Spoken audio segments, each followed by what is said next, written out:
There's games that go wrong in football, and then there's games that go wrong. I'm still trying to figure out exactly what happened to Manchester United today. 1895, Manchester United weren't even called Manchester United. It was Newton Heath. That's the last. That was our biggest defeat. That was 7-1. That's gone today. In a season when I just didn't see this sort of result happening. Yeah, you can go back to Brentford early on in the season, the capitulation that happened there, but after everything that's gone down over the last few months, the way that Ten Hag has turned this team around and everything that's happened, the Ronaldo situation, the Harry Maguire, the way he's dealt with everything, you just didn't see a result coming like that.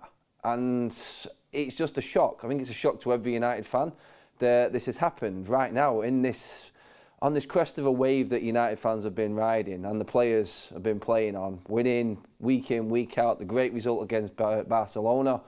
Obviously our first trophy in 6 years. It's a hard one to take. I mean, no one's getting carried away. If you're thinking that there's big issues at Manchester United, then you need to have a good look at yourself, because Ten Hag has turned this club around completely. But the problem I've got with that result today is just the players' attitude in the second half more than anything. You break it down, this game could have been so much different. People will go on about what Ten Hag has done, the way he set the team out, but if you're going to criticise the way he set the team out, you criticise that from the start of the game. And let's be honest, the first half, Manchester United were a better team. Liverpool scored a goal from us falling asleep at the end of that first half, caught us cold, and Liverpool had 5 minutes in this game which took it away from Manchester United. They had 5 minutes of half-decent football. They scored 3 goals in that time, from just before half-time to about 50 minutes into the game. Before and after half-time, 5 minutes they had. By that time, they'd had 3 shots on target and all 3 of them had gone in. And the game had gone for Manchester United. It was tough. Yes, our mentality wasn't right and we capitulated mentally and attitude-wise. It was just completely wrong. Manchester United were a disgrace. It's right. I think I think even the players will accept that that title and the way that everyone is describing that second half performance is right. There's only one word for it, and it is disgrace.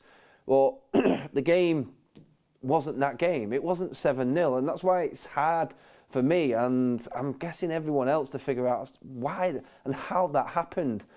It was just like everything just got forgotten. We just forgot who we was. We forgot what shirt we was wearing. We seen our best players sat on the bench. When I'm looking at Casemiro sat on the bench and Martinez sat on the bench with United 7-0 down, the pictures of Kenny Dalglish in the stands, Felix Ferguson a few rows back, I'm just like, did I wake up? Have I woken up from a nightmare here? Is this actually happening? That's what it felt like. I couldn't figure out in my own head. I lost it there. I couldn't understand where things were going wrong, how things were going wrong, why our best players all decided to have their worst game of the season in the biggest game of the season away at Anfield again. Liverpool are crap, and they're still crap.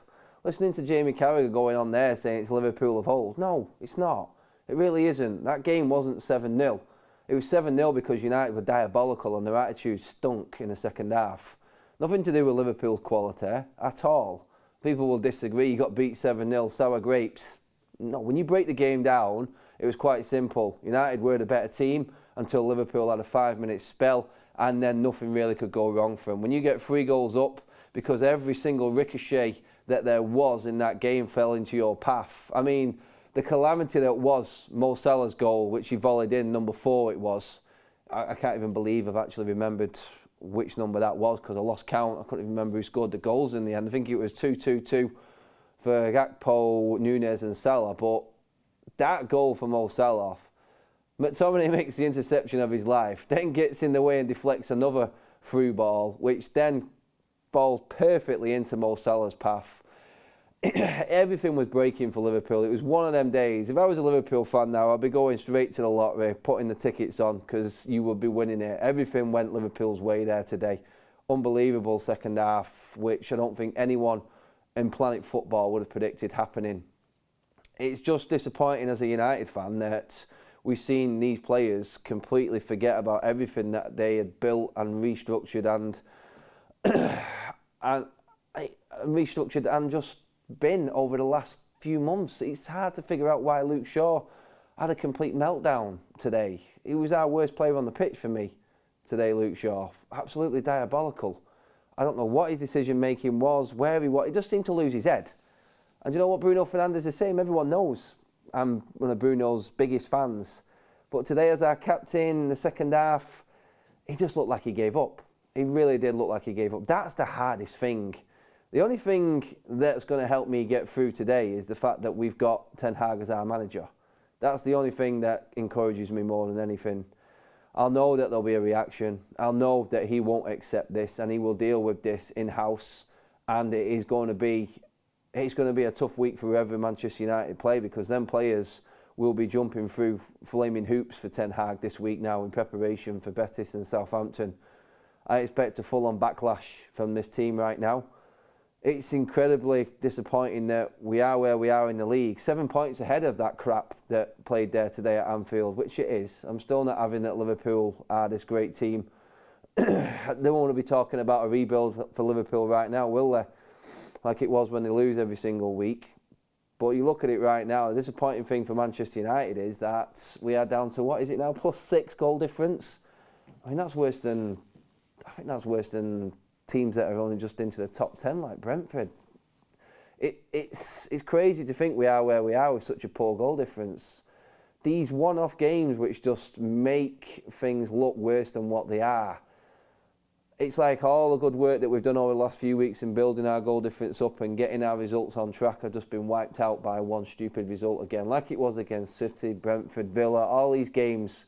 Capitulations in short spaces of time which just make it look worse than what it is. I'm not concerned, I'm not worried. I'm worried about how the players performed in the second half, of course, but I'm more concerned now for the players in terms of how Ten Hag is going to deal with him. I'd be absolutely shitting myself as a Manchester United player right now. I really would. And they've got credit in the bank, yes. Obviously, big results, like I said, Barcelona winning the cup final. It's all good and well, but you cannot lose 7-0 to Liverpool. Like I said, last time United lost anywhere near that scoreline was when we were called Newton Heath. That's how bad that result was today. It's a result we get on. The players are human, and sometimes you just have to accept you have bad days at the office. This was a catastrophic day for Manchester United. How this happens in professional football at the highest level is beyond me. I mean, if we went down to 10 or 9 men, I could accept it. But 11 men and everything, there's so much more I could go into about individual errors and mistakes, but I'm going to wrap it up there. We'll probably talk more in the fan forum and deal with everything in detail there. But guys, cheers for watching. It's a sad day for United fans, but we can't forget how good this season has been so far, and we've got to move on now and react this week. And hopefully we get back on track straight away against Betis on Thursday. Cheers for watching, everyone.